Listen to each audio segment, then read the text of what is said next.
Speaking of, in particular, Netflix docuseries that you've been working on, Diddy Do It. Right. You've been saying 50 Cent is calling out Ashton Kutcher in his upcoming docuseries Diddy Do It, and Kutcher is not happy about it.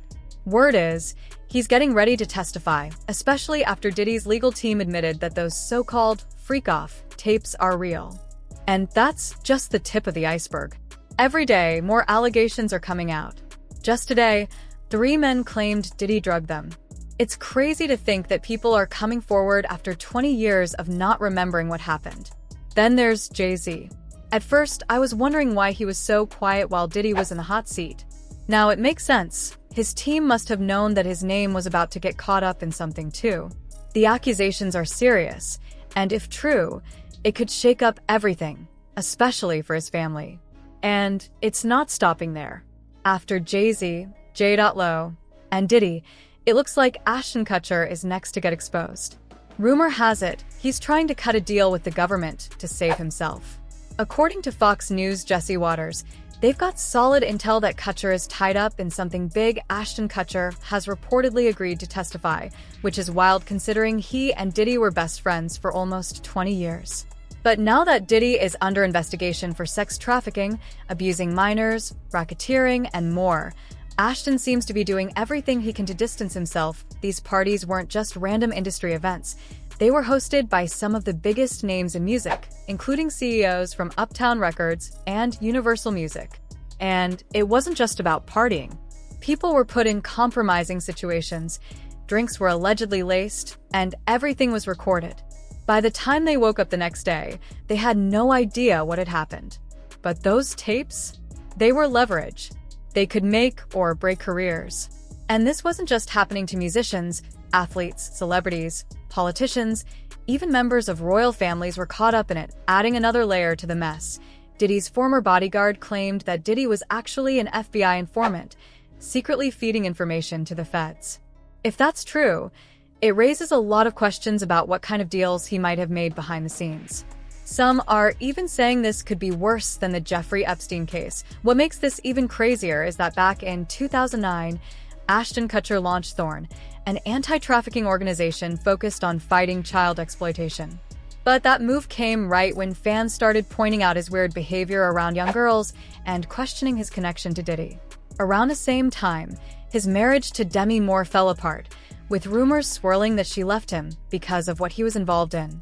After that, Ashton suddenly started pushing the good guy image, almost like he was trying to cover something up. Surprised by the allegations, as surprised as everyone else is. Like, I didn't make the allegations, I didn't tell people to say these things. There are a lot of stories I could tell, but some things are just too much. One that sticks out isn't really a party story, but it shows how weird my relationship with Ashton Kutcher was. It all started with punked. He told me, "You can't punk me." I said, "Everyone's fair game." But he wasn't having it. "Not me. I'm off the table." That's how we first talked, and from there, we became close. We'd hang out, watch football, and just chill like nothing was going on. But behind all that, there was a darker side. I've been on FBI raids, and seen things no one should ever have to see.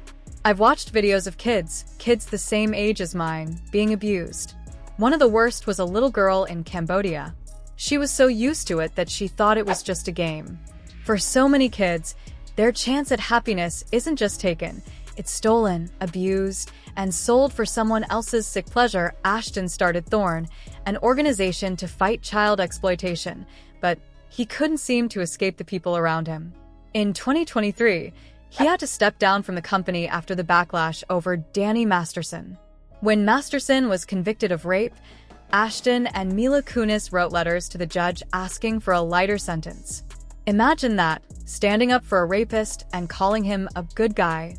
People were shocked, and it only made them question what Ashton was really about. They'd bring in these people. A lot of these people were also aspiring young artists in the music industry. And then A few weeks ago, Diddy's lawyer, Mark Agnifilo, admitted that sex tapes of Diddy with celebrities are real. His legal team claims that everything in those videos was legal. No one was underage or drugged, no matter how it might look. But now, things are getting messy. A leaked list on Reddit says one of the celebrities in those tapes is Ashton Kutcher. And he's freaking out. He knows once this trial starts, those tapes will be played in front of everyone. There's no way around it. When the jury sits down, they will watch those tapes. This isn't happening behind closed doors. It's happening in a courtroom with a full room of people watching. That means hours of explicit footage being shown in front of strangers, lawyers, reporters, and even the victims. Imagine being in court while something that personal is played for the world to see. One of the victims, let's call her victim 1, probably already knows what's coming. She's been told her private life, her past, and everything she went through will be discussed in court. But despite that, she's still moving forward. And here's the thing, this isn't a civil case. It's criminal. Even if she wanted to back out, it wouldn't stop the case from moving forward. If a victim tells the federal government, "I don't want to be part of this," the government's response is simple: "We don't care." This isn't a civil case, it's a criminal case. And in criminal cases, the crime isn't just against one person, it's against the United States. That's why we keep calling her victim 1, but really, she's more than that. She's a witness. Even if she walked in today and said, "I'm not doing this," they'd tell her, "Too bad, you're testifying." IT makes you wonder, do they teach lawyers how to handle cases like this in law school? Do they warn them? One day, you might have to sit through hours of explicit footage and break it down in court? Not really. Every case is different, and nothing fully prepares you for something like this. Honestly, this Diddy case might end up in law school textbooks one day. Meanwhile, Diddy's legal team is sticking to their defense. In a statement, they said after reviewing the tapes, it's clear they prove his innocence. They claim the videos actually help his case, not hurt it. But with everything coming out, it's hard to see how this is going to end well for him.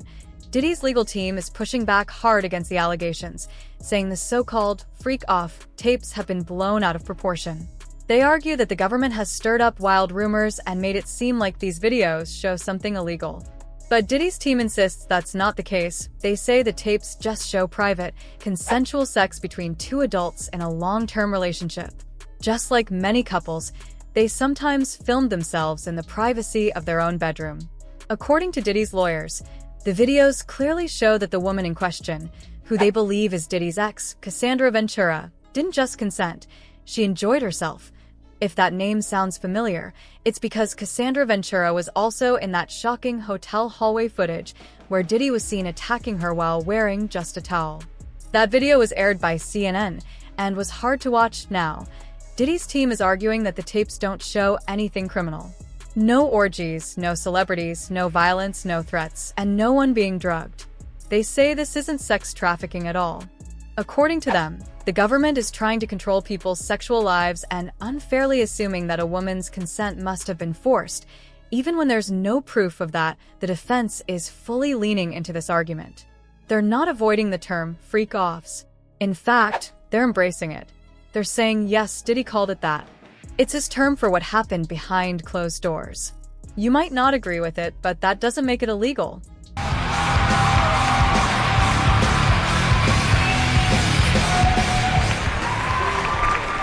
It looks like Diddy's team is going to use the tapes to show that some of the people in them were sex workers and they were paid for their time. I think they're planning to bring in these workers to talk about what happened before the tapes were made, whether there was alcohol or drugs involved, and if Cassie was in the same situation. They might also ask if Diddy had a conversation with Cassie before they started filming.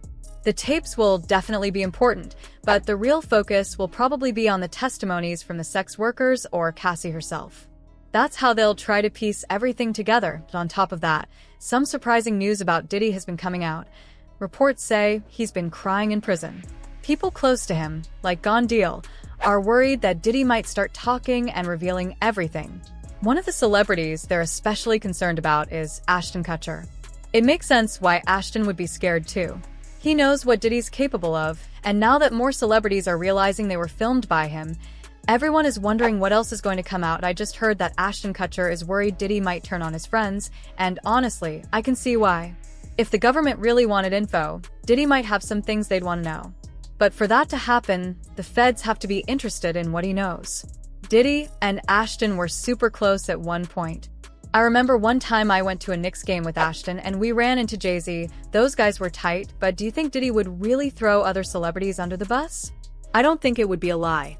If he's caught, he'll probably tell enough of the truth to make himself look like the good guys in all of this. Ashton definitely has a reason to be worried. If he was involved with Diddy in any way, he's probably thinking, could I be dragged into this too? There's a group that used to be called the Brat Pack, with Diddy, Leonardo DiCaprio, and a few others hanging out together. I can't remember the other guy's name, but now it seems like everyone who is close to Diddy might be worried. When Ashton Kutcher made his comment about Diddy possibly lying, it kind of felt like he was setting the stage, trying to warn people that Diddy might turn on them. But we all know Diddy was always recording everything. His cameras and tape recorders were always with him, so it's possible they already have footage of what went down. Ashton isn't the only one facing heat, though. 50 Cent recently took shots at Jay-Z after a lawsuit was filed against him for allegedly being involved with a 13-year-old minor, just like Diddy. 50 Cent made it clear, Jay-Z might be just as bad as Diddy, and in fact, he helped Diddy cover up his crimes in exchange for fame. Both Jay-Z and Beyoncé made big moves in their careers thanks to their connection to Diddy, and that's how the three of them ended up so tied together. Jay-Z's rise to success really took off after he married Beyoncé. Before that, he had a hit with Hard Knock Life, but once he signed that big deal with Beyoncé in the picture, everything changed for him. He started winning Grammys and getting tons of recognitions. People began seeing him differently, too. He wasn't just a rapper from the streets anymore. He was viewed as a businessman and entrepreneur. And let's be real, his connection to Beyoncé played a huge role in all of that. Since they've been together, Jay-Z's career has reached new heights. It's clear that being with someone as influential as Beyoncé helped boost his success in ways that go beyond just talent. It was the power of that partnership. It's wild to think about how kids who haven't even started singing or rapping yet are already getting Grammys. It's almost like they're handing out these awards to make sure these kids are set up for success in the future. Even before they've fully entered the industry, former federal prosecutor Nama Rahmani says Jay-Z won't be the only celebrity caught up in lawsuits connected to Diddy. He believes more big names will come forward in the next few weeks, and Ashton Kutcher could be one of them. As for Jay-Z, this could go one of two ways.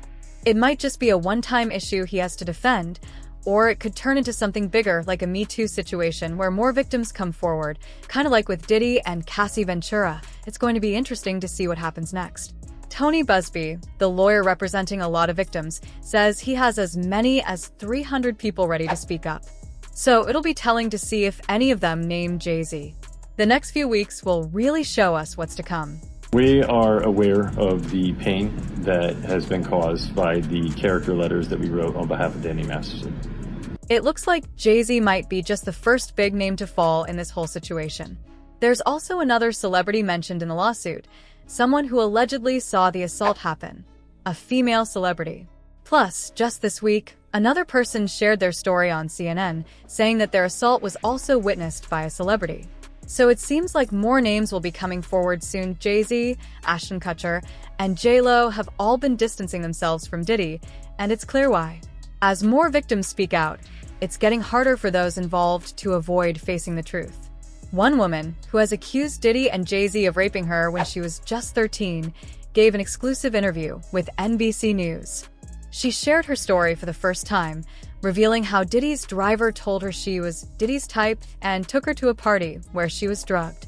When she woke up, she says Diddy and Jay-Z were allegedly the ones who raped her. The 38-year-old mother from Alabama filed a lawsuit against them and decided to speak out now, saying, "I've been quiet long enough about what I've been through. It's been hard to stay silent, but I want to close this chapter of my life."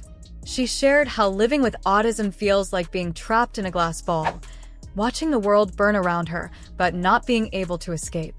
Her courage to speak up is powerful, and it's clear this is just the beginning of more people sharing their stories. The woman says she suffered a head injury during the 2000s BMAs, and a friend drove her for more than 5 hours from Rochester, New York to Manhattan.